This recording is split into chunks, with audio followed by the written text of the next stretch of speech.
Hello guys. इस video के अंदर मैं एक्सप्लेन करने वाला हूँ ईजीआर और एससीआर सिस्टम के बारे में। ठीक है।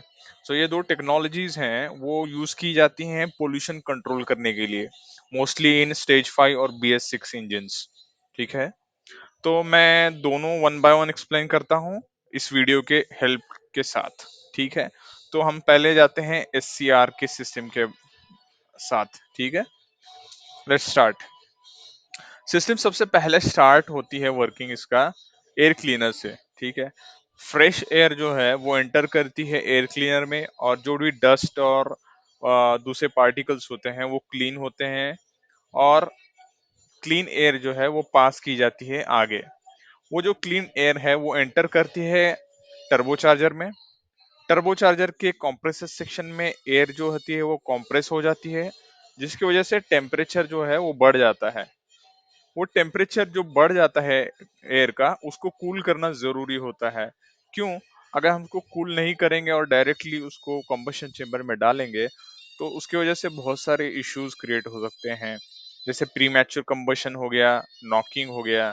तो ये चीजों अवॉइड करने के लिए हम लोग उसको कूल करेंगे। ठीक है। तो कूल करने के लिए हम लोग यूज करते हैं charge air cooler, CAC। Charge air cooler जो होता है वो प्लेस्ड होता है रेडिएटर के केसिंग के अंदर। जैसे कि अभी मैं वीडियो में बताने वाला हूँ कि ये कैसा वर्क करेगा। तो जैसे देख रहे हैं आप कि ये जैसे जैसे CAC में से जाएगा, इसका टेम्परेचर लो हो जाएगा, और इसको फिर हम क्या करेंगे, ये एयर जो है इसको इनलेट मैनिफोल्ड में डालेंगे। इनलेट मैनिफोल्ड से एंटर करेगा कंबशन चेम्बर में, वहां पर इसका कंबशन होगा। कंबशन होने के बाद ये एग्जॉस्ट गैसेस के जो होंगी वो बाहर आएंगी एग्जॉस्ट मैनिफोल्ड के थ्रू। फिर ये एंटर करेंगे टर्बोचार्जर के टरबाइन सेक्शन में। यहाँ पे वो टरबाइन के ब्लेड्स को बहुत हाई स्पीड से रोटेट करेंगी। फिर वहां से वो एंटर करेंगी DOC के अंदर। और DOC क्या होता है? इसका फुल फॉर्म होता है diesel oxidation catalyst. Okay. Diesel oxidation catalyst के अंदर रिएक्शन होता है। अब इसके अंदर रिएक्शन में क्या क्या होता है वो देखते हैं। रिएक्शन के अंदर आपका जो कार्बन मोनोऑक्साइड और हाइड्रोकार्बन्स जो होते हैं वो कन्वर्ट होते हैं कार्बन डाइऑक्साइड के अंदर और वाटर के अंदर, जो कि हार्मफुल नहीं है। इसके बाद ये जो एयर है वो एंटर करती है DPF के अंदर, which is called as diesel particulate filter.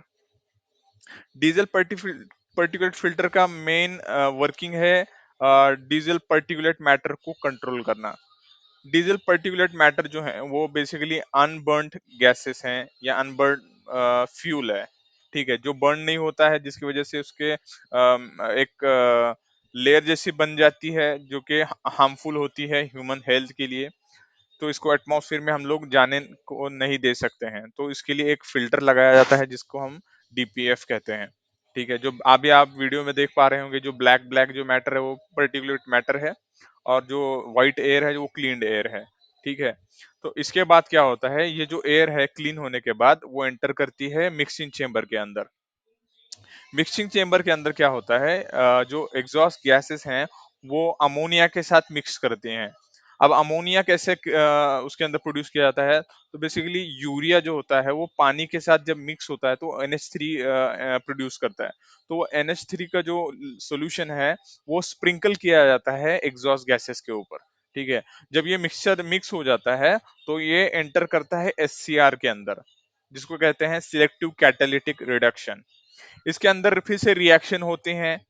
Reaction के अंदर क्या होता है, जो आपका जो नाइट्रॉक्स होता है वो नाइट्रॉक्स NH3 के साथ मिक्स होके आपका नाइट्रोजन और वाटर क्रिएट करता है, जो कि दोनों भी अनहार्मफुल है ह्यूमन हेल्थ के लिए। इसके बाद क्या होता है, ये जो एयर है ये पास होती है आगे। लेकिन इसके साथ साथ क्या होता है, जो बचा कुचा अमोनिया होता है वो भी इसके साथ पास हो जाता है, जो कि हार्मफुल होता है ह्यूमन हेल्थ के लिए। तो इसको रोकना भी जरूरी है। तो इसके लिए हम लोग क्या करते हैं, ASC नाम का एक फिर से सेक्शन ऐड कर देते हैं, जो कि अमोनिया स्लिप कैटलिस्ट कहलाता है, जिसके अंदर जितना भी बचा कुचा अमोनिया होता है वो कैच कर लिया जाता है। ठीक है। और जो क्लीन एयर है वो आगे सेंड कर दी जाती है, और वहां से वो एंटर करती है मफलर के अंदर, फिर वहां मफलर से आगे एटमॉस्फेयर में भेज दी जाती है। तो ये था वर्किंग ऑफ SCR। अब हम बात करते हैं ईजीआर के बारे में, जो कि है एग्जॉस्ट गैस रीसर्कुलेशन। ठीक है, एग्जॉस्ट गैस रीसर्कुलेशन क्यों जरूरी है और इसका यूज कैसे किया जाता है और क्यों किया जाता है, वो हम एक थोड़ी देर में बात करेंगे। लेकिन उससे पहले इसका यूज क्यों करना है वो हम बात करते हैं। जब भी कंबशन चेंबर के अंदर फ्यूल बर्न हो जाता है तो टेम्परेचर राइज होता है, ठीक है, जिसकी वजह से क्या होता है, टेम्परेचर एक स्पेसिफिक लिमिट क्रॉस कर देता है और प्रोडक्शन ऑफ नाइट्रॉक्स या नॉक्स जो बोलते हैं वो बढ़ जाता है, काफी हद तक बढ़ जाता है, जो कि very harmful for human health. तो हमको उसको कंट्रोल करना बहुत जरूरी है। तो उसको कैसे कंट्रोल करेंगे? हम लोग टेम्परेचर रिड्यूस करेंगे below that specific temperature. Okay, तो उस टेम्परेचर को रिड्यूस कैसा करना है, वो हम लोग ईजीआर की हेल्प के जरिए करेंगे। अभी ईजीआर को कैसे यूज करना है वो हम लोग देखते हैं अभी, ठीक है। अब यहाँ आप देख पा रहे होंगे एग्जॉस्ट मैनिफोल्ड से एग्जॉस्ट गैसेस बाहर आ रही हैं और वो पास हो रही हैं, एक वॉल्व है, उसको बोलते हैं ईजीआर वॉल्व। तो ईजीआर वॉल्व का बेसिक वर्किंग प्रिंसिपल ये है कि इसको कंट्रोल करना है कि how much exhaust gas will be pass to the exhaust EGR cooler, ठीक है। तो उसका डिपेंड करता है कि आपके इंजन पे लोड कितना है। अगर आपके इंजन पे लोड ज्यादा है तो आपकी पावर रिक्वायरमेंट ज्यादा होगी। अब पावर रिक्वायरमेंट ज्यादा है तो कंबशन के लिए ज्यादा ऑक्सीजन रिक्वायरमेंट होगी। लेकिन अगर आप कंबस्टेड गैसेस ऑलरेडी उसके अंदर मिक्स करोगे तो फिर उसको इनफ अमाउंट ऑफ ऑक्सीजन नहीं मिलेगा, जिसकी वजह से पावर जनरेट नहीं होगी, राइट। तो इसकी वजह से क्या होता है, जब भी हाई पावर रिक्वायरमेंट की जरूरत होती है तो ईजीआर वॉल्व टोटली बंद कर दिया जाता है, ईजीआर वॉल्व के जरिए, कंट्रोलर के जरिए, ठीक है। जब भी पावर रिक्वायरमेंट रिड्यूस हो जाती है तो ईजीआर वॉल्व फिर से खोल दिया जाता है और up to 50% of exhaust gases can be pass through EGR valve, ठीक है। अब हम देखते हैं कि उसके बाद क्या होता है। ईजीआर वॉल्व के पास होने के बाद वो एंटर करता है ईजीआर कूलर के अंदर और मिक्स होता है फ्रेश एयर के साथ। यहाँ पे उसका टेम्परेचर फिर से रिड्यूस किया जाता है और फिर उसको वो जो एयर क्लीन एयर और एग्जॉस्ट गैसेस जो हैं उसका मिक्सचर जो है वो एंटर करता है कंबशन चेंबर के अंदर। अब कंबशन चेंबर के अंदर जैसे मैंने प्रीवियसली बताया था कि ये जो एग्जॉस्ट गैसेस हैं ये ऑलरेडी बर्न गैसेस हैं, ठीक है, ये फिर से बर्न नहीं हो सकती हैं। तो ये जब एंटर करती हैं तो सिर्फ फ्रेश एयर बर्न हो जाती है, जिसके अंदर ऑक्सीजन अमाउंट जितना होता है उतना बर्न हो जाता है।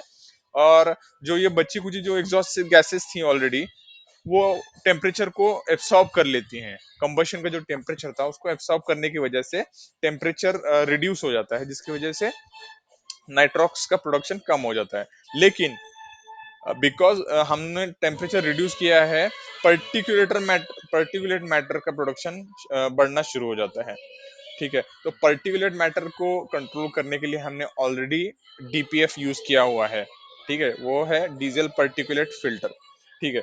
तो डीजल पर्टिकुलेट फिल्टर भी एक स्पैन ऑफ टाइम के लिए गुड इफिशिएंसी से काम करता है। लेकिन कुछ दिनों के बाद या कुछ स्पेसिफिक वर्किंग साइकिल्स के बाद वो जो पर्टिकुलेट मैटर है उसको ब्लॉक करना शुरू कर देती हैं, तो उसको क्लीन करना भी जरूरी है टाइम टू टाइम। उसके लिए दो मेथड्स होती हैं, एक एक्टिव जनरेशन और एक पैसिव रीजनरेशन। इसको बोलते हैं, ये मेथड को बोलते हैं रीजनरेशन बेसिकली। तो दो टाइप होते हैं। तो पैसिव रीजनरेशन में क्या होता है कि इंजन को हम लोग फुल थ्रॉटल के साथ रन करते हैं, जिसकी वजह से टेम्परेचर राइज हो जाता है।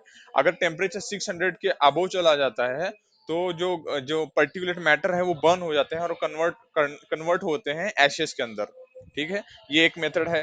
दूसरी मेथड ये होती है कि हम लोग डायरेक्टली फ्यूल इंजेक्ट कर देते हैं सिस्टम के अंदर। फ्यूल इंजेक्ट करने की वजह से फिर से टेम्परेचर बढ़ जाता है, क्योंकि कंबशन हो जाता है उसका और टेम्परेचर बढ़ जाता है, अबव 600 चला जाता है। इसको कहते हैं एक्टिव रीजनरेशन मेथड। तो इसके अंदर भी सिमिलर काइंड ऑफ प्रोसेस होती है और आपका जो पर्टिकुलेट मैटर था वो बर्न हो जाता है और एशेज में कन्वर्ट हो जाता है और वो इजीली हम लोग उसको पास ओवर कर सकते हैं और वो सिस्टम के थ्रू बाहर जा सकता है। तो बेसिकली ये था पूरा ईजीआर सिस्टम के बारे में। और आई होप कि ये वीडियो आपको अच्छा लगा होगा, इंफॉर्मेटिव लगा होगा, आपके कंसेप्ट क्लियर हुए होंगे। अगर आपको और इसके बारे में कुछ जानना है या उसके बारे में कुछ डिफिकल्टी है कुछ चीज़ों को अंडरस्टैंड करने के बारे में, तो प्लीज़ कमेंट सेक्शन में बताइए, मैं उसको फिर से एक्सप्लेन करने की कोशिश करूंगा आपको। और अगर आपको ये वीडियो अच्छा भी लगता है तो अपने फ्रेंड्स को शेयर कीजिए, और प्लीज़ सब्सक्राइब करना तो बिल्कुल भी मत भूलिए। सब्सक्राइब करने से क्या होता है, मुझे मोटिवेशन मिलेगा नए नए टॉपिक्स के ऊपर वीडियो बनाने के लिए। ठीक है, तो चलिए मिलते हैं अगली वीडियो के अंदर, तब तक के लिए बाय।